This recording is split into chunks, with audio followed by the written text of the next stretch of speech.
Magandang gabi po. Welcome sa ating programang Patnubay sa Kalusugan. Ako po si Ma'am Rose. Muli po ay narito para kayo ay aking paglikuran. At sasagutin natin ang katanungan ni Jennifer Fernandez. Good morning po. Tanong ko lang po, bakit po kahit wala ka namang ubo, pwede bang magkasakit sa baga? Yan po ang ating sasagutin. Inaanyayahan ko po kayo na hindi pa nag-subscribe sa aking YouTube channel, Rose Alfonso. Please subscribe. I-click nyo po yung bell para ma-notify kayo sa aking bagong health topics. Ganun din po sa aking Facebook page, Patnubay sa Kalusugan, sa aking Rear at sa aking pong TikTok. Pakiclick lang po yung follow, like, and share. So ngayon, sagutin po natin, possible ba na magkaroon ng sakit sa baga kahit hindi ka naninigarilyo? At saka kahit wala kang ubo, pwede ba yon? Maraming mga bagay nagiging dahilan ng lung problem. Una, pag na-expose tayo sa air pollution. Itong mga air pollution na to, mayroong mga harmful substances na nakakasira sa baga tulad ng particulate matter. Yung particulate matter, ito'y mixture ng solid particles at liquid droplets na makikita mo yan sa hangin. Itong mga particles na to, tsaka droplets na to, ito'y maliliit at ito'y nalalanghap, nagkukos ito ng lung problem. Yung ding ozone na tinatawag. Yung ozone, ito yung upper atmosphere, nagpo-protect sa Earth sa harmful ultraviolet radiation from the sun. Pero pag yung ozone ay nakita sa malapit sa lupa, kino-consider itong harmful na air pollutant, yung ground level ozone. Ito po pagka yung sunlight nag-react sa pollutant tulad ng nitrogen oxide. Ito po yung binubugan ng mga sasakyan, mga planta, power plant, mga industrial facilities, and other sources.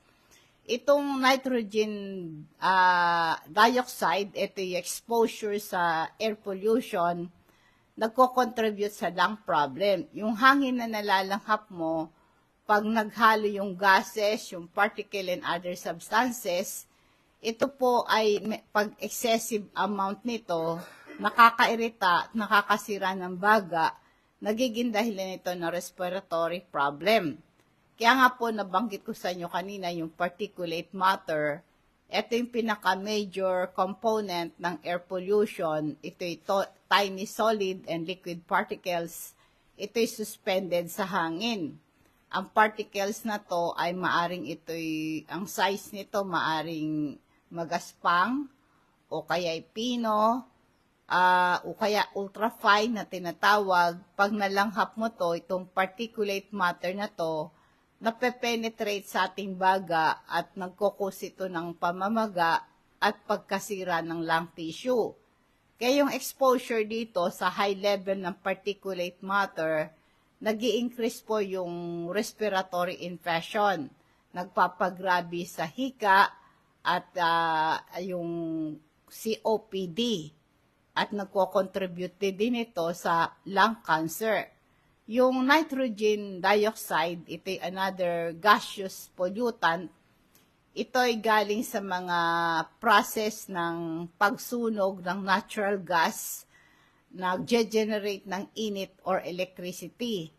Ito yung major source ng pollution na merong negative na environmental and health impact. Ito po yung similar ito sa ozone na nitrogen dioxide, nakakairita sa airway at nagpapalala ng respiratory condition. Yung exposure sa high level ng nitrogen dioxide ay nagkakaroon po ng infection sa baga na itong mga harmful substances na to, yung sulfur dioxide, carbon monoxide, pati yung lead. Nagko-contribute yan sa overall respiratory health.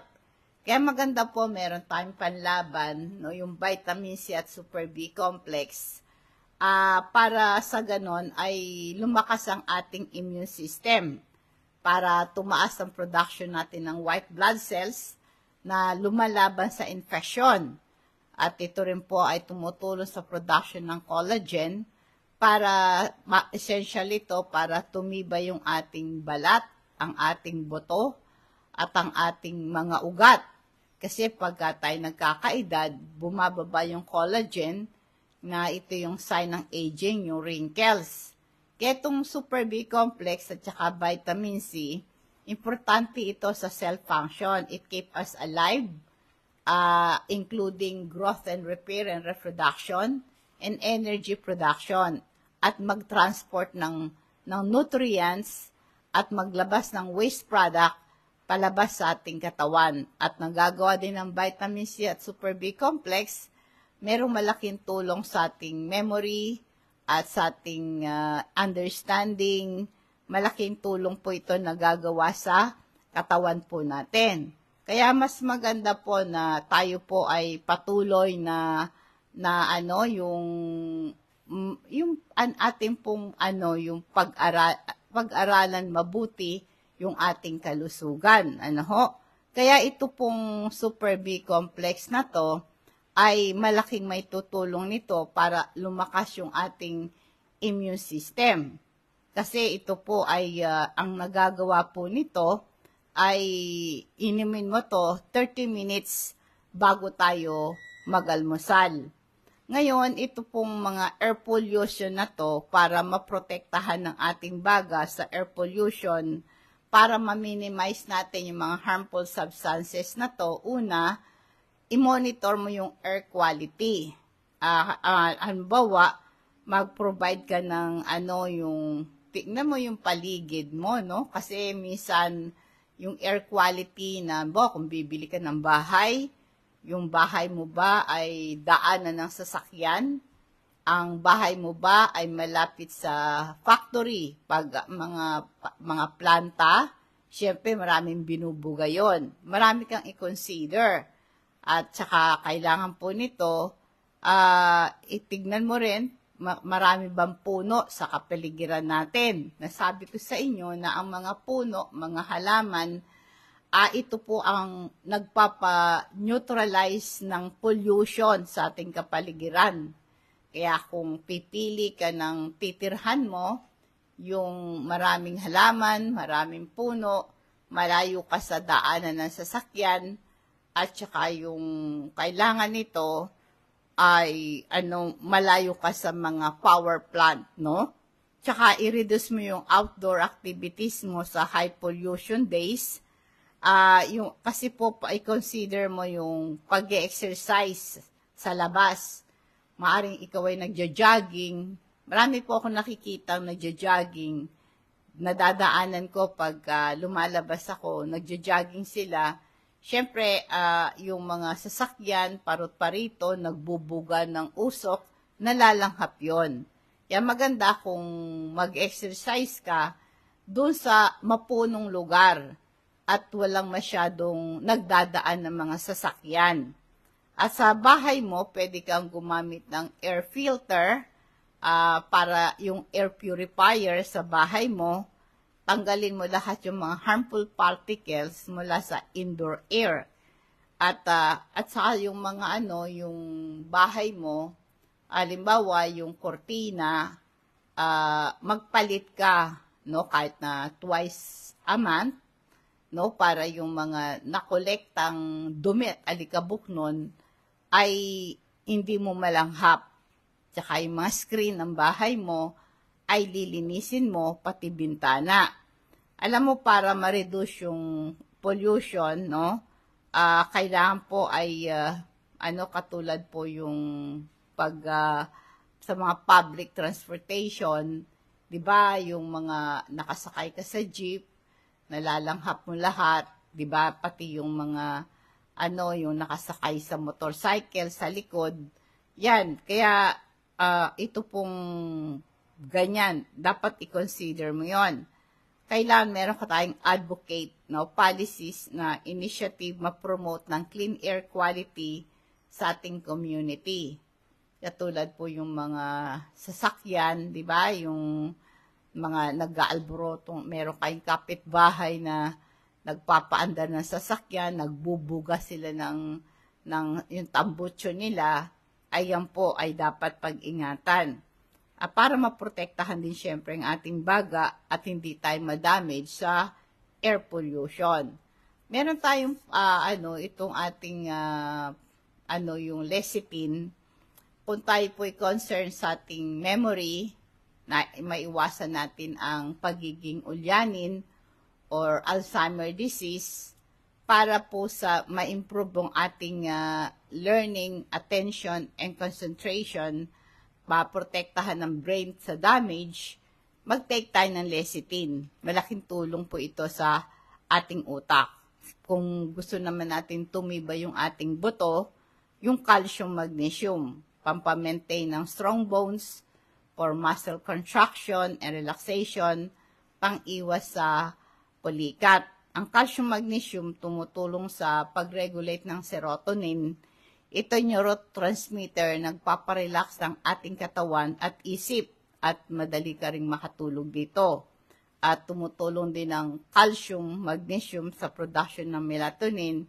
Ito yung hormone nagpo-promote ng masarap na tulog. Ito po yung mga supplement na dapat nating i-take, no?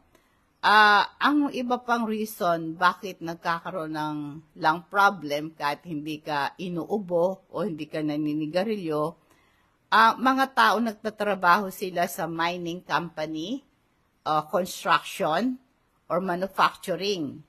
Naka-expose ka sa fumes at dust na nakadamage sa ating baga. Kaya nga po yung mga factors, no? Yung na itong manufacturing, agriculture, exposed ka sa harmful dust and fumes na nakakairita sa baga. Kaya ngayon, yung mga miners na naka-expose sa dust particles mula sa mga minerals tulad ng silica, asbestos, and coal dust. Itong mga particles na to nagkukos ng lung disease. Yung construction din naman, yung mga nakaka-encounter ka ng dust from concrete, drywall wood, and silica. Ang prolonged exposure sa mga particles na to, pwedeng mag-cause ng respiratory problem. Yung mga workers na exposed sa mga chemicals, sa solvent, welding processes, yung mga usok, mga fumes yan, naiirita ang baga mo, pwedeng mag-cause ng asthma and bronchitis. Yung mga na-inhale mong dust mula sa hay, sa mga grain, at mga dead skin ng mga hayop na halimbawa sa mga cats, dogs, and rabbit, pag na-expose ka sa mga animal na yan, pwede, mga animal na yung dead skin, pwede kang magkaroon ng allergic reaction, magkaroon ka ng respiratory infection. Yan po ang nakakatakot po dyan. Kaya kahit na wala kang ubo, pwede kang magkaroon ng sakit sa baga, yun ang mga reason. Kaya kailangan gumamit kayo lagi ng protective equipment. Ang tawag dyan, PPE, Personal Protective Equipment. Mga mask, no? Para ma-minimize yung paglanghap ng mga harmful dust and fumes. Meron kayong ventilate workplaces, meron kayong proper ventilation sa work area mo, at saka kailangan po meron kayong safety protocol para sa ganon mga guidelines para hindi ka ma-expose sa fumes. Magkaroon kayo ng medical attention kung nakakaranas kayo ng respiratory symptoms about lung health, magpa-check up kayo kagad. Meron kayong regular monitoring, regular check-up para ma-monitor ang early sign ng lung damage. Mag-implement kayo ng mga measures, mga para protection, para sa ganon maiwasan ng lung infection.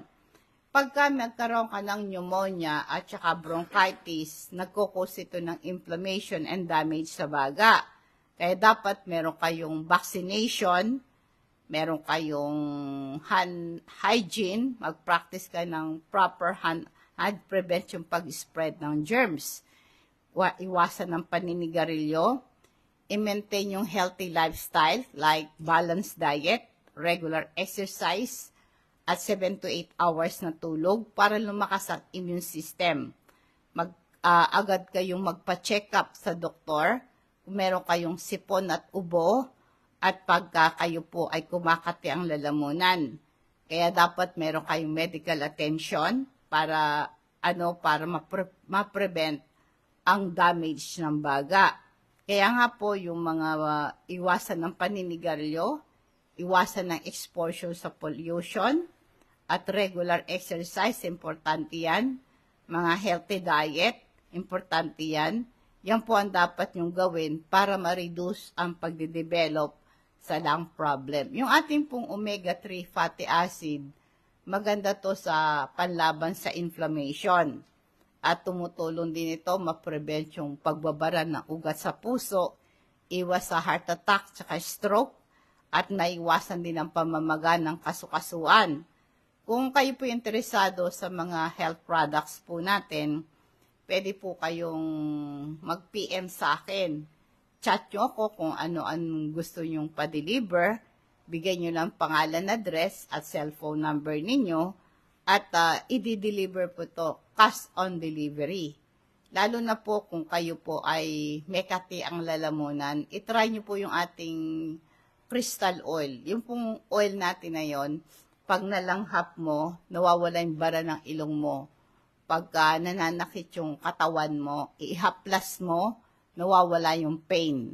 Wala yung sakit ng ulo mo, yung hilo mo, rayuma mo, muscular pain, kinakabag ka, masakit ang tiyan mo, naninikip ang dibdib mo, di ka makatulog, amuyin mo, marirelax ka, nawawala yung sakit ng ulo at hilo at pagduduwal, at sinisikmura ka, kinakabag ka, ihaplas mo lang yon, malaking ginhawa ito sa iyo. Kung kayo naman po na food poison, nagkaroon kayo na drug overdose ka, nagpaisuka ka, bloated lagi ang tiyan mo, maganda po itry nyo po yung ating activated charcoal. Available yan sa Patnubay. Kung nais nyo po itong pa-deliver, ay i-chat nyo lang ako.